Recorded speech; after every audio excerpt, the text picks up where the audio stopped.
Bonjour à tous, bienvenue sur la chaîne de l'Hexamone Crypto. Nous sommes le samedi 29 juin 2024, 10h12. On va faire un point bien sûr sur la situation du Bitcoin et on va regarder aussi les altcoins. Sans plus attendre, on démarre avec cette cryptomap qui malheureusement est toujours dans le rouge. Et ouais, on a un Bitcoin qui malheureusement chute encore.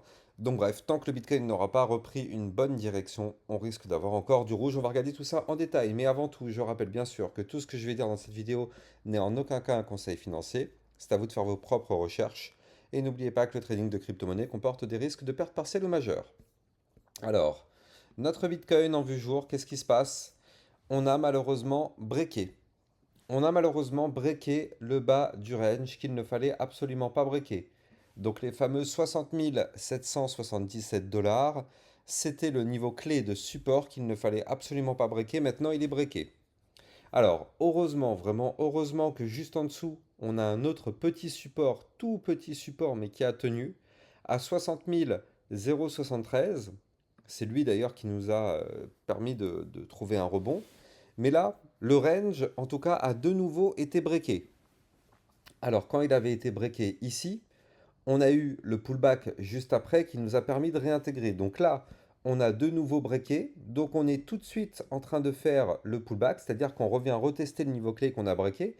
On a breaké les 60 777, on revient tester les 60 777. Donc là, il faudrait qu'on fasse exactement le même scénario qu'on avait fait ici, c'est-à-dire que, ok, on a cassé, mais tout de suite après, on réintègre. Comme ça, on ne donne pas d'informations bear au marché. On casse, ok, mais on réintègre tout de suite. Donc là, c'est pour ça que ce serait parfait aujourd'hui de réintégrer et de clôturer la journée au-dessus des 60 777 dollars. Sinon, je rappelle bien évidemment, il faut en parler. C'est devant nos yeux, c'est là, c'est présent, c'est très très très dangereux.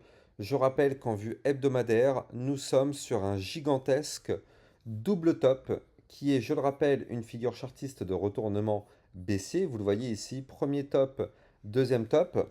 Donc là, ça par contre, c'est sous nos yeux. Si on clôture la semaine sous les fameux 60 777, ça voudrait dire que ce double top serait validé et donc qu'on prendrait la direction de la target théorique de ce pattern en double top. Et donc la target théorique se trouve à 50 300 dollars.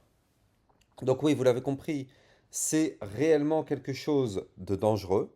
C'est quelque chose qu'on ne veut pas voir. Alors encore une fois, quand je dis target théorique, c'est vrai. C'est pas parce qu'on a une figure chartiste qui a comme target sur le papier les 50 300 qu'on va aller chercher les 50 300. Ça peut très bien aller chercher des zones de support intermédiaires, notamment les 56 913 ou encore, pourquoi pas, les 52 920 qui seront deux énormes zones de support. On peut très bien parfaitement rebondir dessus et par la suite se relancer. Ou bien on peut aussi très bien rebondir sur le niveau clé des 60 777 dollars qui, je le rappelle, serait pour amorcer un range en vue hebdomadaire ici. Donc ce serait un joli niveau de support. Donc bref, on va surveiller ça en tout cas de très très près sur notre Bitcoin. Mais ce qui est sûr, c'est que malheureusement, nous sommes toujours sur des zones extrêmement dangereuses. On va jeter un coup d'œil du côté du ratio long-short pour voir si c'est un petit peu plus équilibré. Et non, même pas, même pas, regardez ça, même pas. On est actuellement sur un ratio long-short de 74% pour les longues, 25% pour les shorts. Ouais, bah, je pense que vous avez compris le truc, hein. Ça sent pas forcément très très bon. Alors, heureusement quand même que du côté de notre Bitcoin, on a toujours une un petit espoir, tout petit espoir. Souvenez-vous, on est actuellement sous ce bas du biseau. Vous le voyez ici, ce trait bleu qui est là, c'est le bas du biseau descendant en vue 4 heures.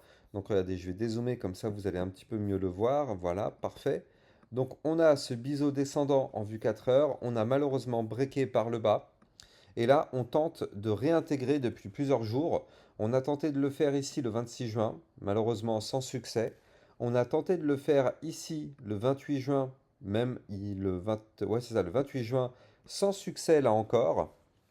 Donc là, ce qu'il faut impérativement, vous l'avez compris, c'est réintégrer ce biseau descendant par le bas donc c'est-à-dire ici à 61 539, pour que si on réintègre, ce serait plutôt bullish, parce que l'idée serait d'aller chercher par la suite le haut du biseau et tenter sa cassure par le haut.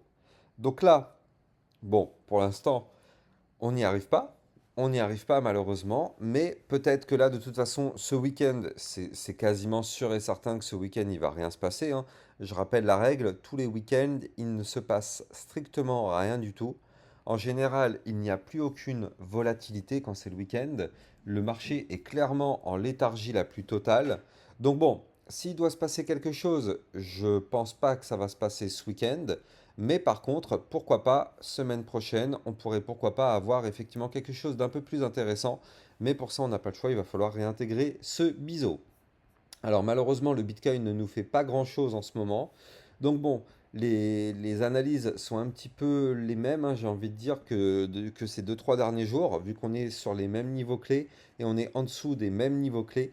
Donc bon, pour l'instant, malheureusement, on n'a pas le choix, c'est comme ça fait partie du cycle, ça fait partie du marché crypto, c'est comme ça que ça fonctionne. Maintenant, ce qu'il faut bien garder en tête tout de même, c'est que sur une vue très long terme, donc là je suis passé en vue mensuelle sur le Bitcoin, sur une vue très long terme par contre, clairement, on est tout de même vraiment plutôt bullish quand on voit ça.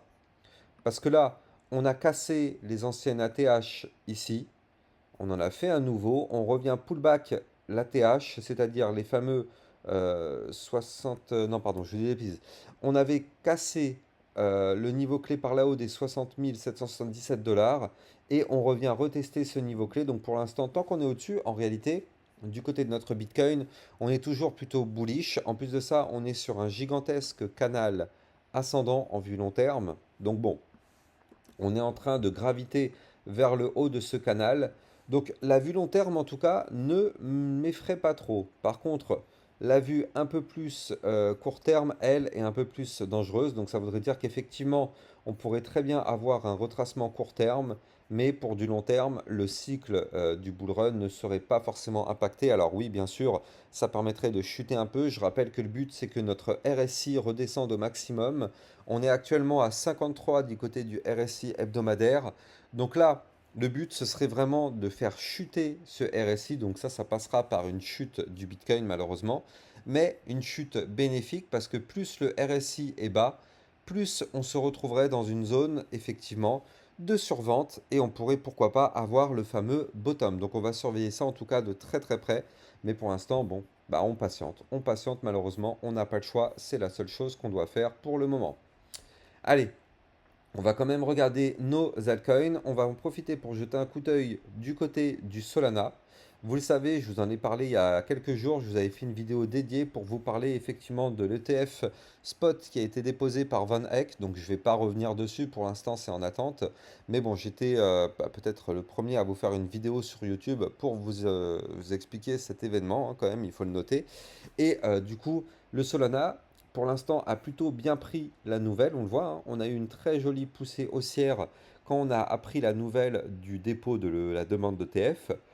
Maintenant, bon, bah, bien sûr, on le sait, hein, à chaque fois qu'on a un pump, on a toujours un retracement. Et du côté du Solana, vous le voyez, on a été chercher ici la moyenne mobile 50 périodes qui nous a servi de résistance, mais néanmoins c'est bien parce que du coup ça veut dire qu'on est actuellement en plein dans le ruban de moyenne mobile. Donc ce qu'il faut c'est casser cette moyenne mobile 50 périodes à 149,84, voire même la résistance des 153,04, ce qui nous permettrait d'aller chercher le haut du range aux 160 dollars. Et si on arrive à breaker ce range par le haut, alors dans ce cas-là, ça sentirait plutôt bon pour le Solana. Il pourrait pourquoi pas reprendre de la force.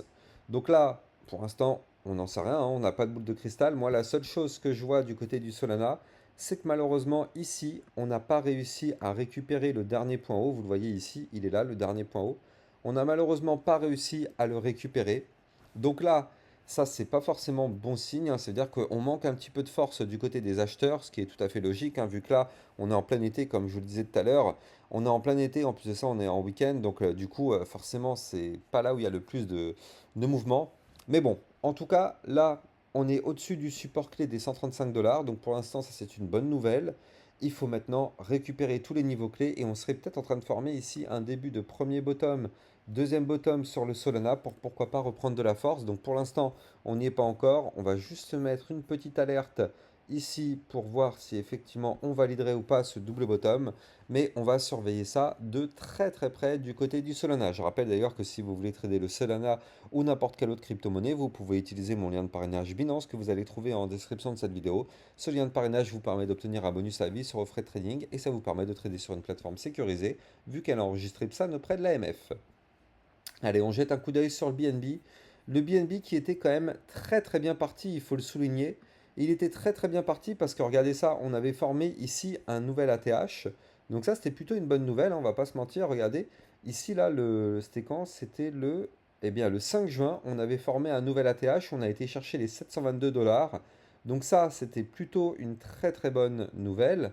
Maintenant le problème c'est que derrière, bah, le Bitcoin a décidé de cracher. Or, vous le savez, quand le Bitcoin crash, tout le marché crypto crash avec lui. Donc là, c'est ce qui s'est passé. Le BNB a chuté et il a même malheureusement breaké une zone de support clé important, les 572 dollars, qu'il essaye d'ailleurs de regagner dès aujourd'hui. On est en train d'en faire le pullback. Malheureusement, pour l'instant, on n'arrive pas à concrétiser tout ça.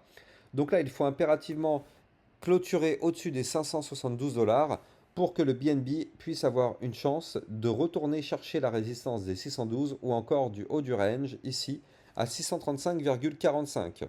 Donc pour l'instant on patiente, on est le week-end, il risque pas de se passer grand-chose. On va en profiter aussi au passage pour jeter un coup d'œil du côté de l'Ethereum. Alors, oui, c'est plutôt intéressant hein, du côté de l'Ethereum. Regardez, hein, ça tient toujours. L'Ethereum est toujours soutenu par la moyenne mobile sans période à 3366 dollars. Pour l'instant, ça tient parfaitement. Et on espère que ça va continuer de tenir pour que notre Ethereum puisse former ici un premier bottom, deuxième bottom figure chartiste de retournement haussier. Ce qu'on veut, c'est casser la résistance des 3434 dollars et si possible des 3524 dollars. Comme ça nous permettrait de revenir rechercher la zone de sortie de la boîte de recharge pour du long, ici à 3647 dollars. Et si on fait ça, ça sentirait plutôt bon du côté de l'Ethereum. Surtout que je le rappelle, normalement aux dernières nouvelles, il a été dit que les ETF Ethereum seraient lancés le 4 juillet. Donc c'est la dernière news qu'on a, hein. Donc pour l'instant, prenons ça avec des pincettes. Mais en tout cas, ça pourrait être une bonne nouvelle qui pourrait être bien perçue par le marché. Donc on verra bien à ce moment-là ce qui va se passer. Mais là en tout cas du côté de l'Ethereum, pour l'instant malheureusement on est surtout sous des résistances clés importantes qu'il va falloir breaker pour reprendre de la force. Donc bon, moi je vais m'arrêter là parce que bon là effectivement on n'a pas trop de news extrêmement importantes, c'est le week-end. J'espère que demain matin et demain soir j'aurai des news un peu plus intéressantes. Sinon dans tous les cas, dès la semaine prochaine on risquerait d'avoir un retour de volatilité, ça pourrait être assez sympa. Donc on verra tout ça dans les prochains jours. Moi j'ai plus qu'à vous souhaiter une excellente journée. Je vous dis à plus tard pour une prochaine vidéo. Ciao ciao.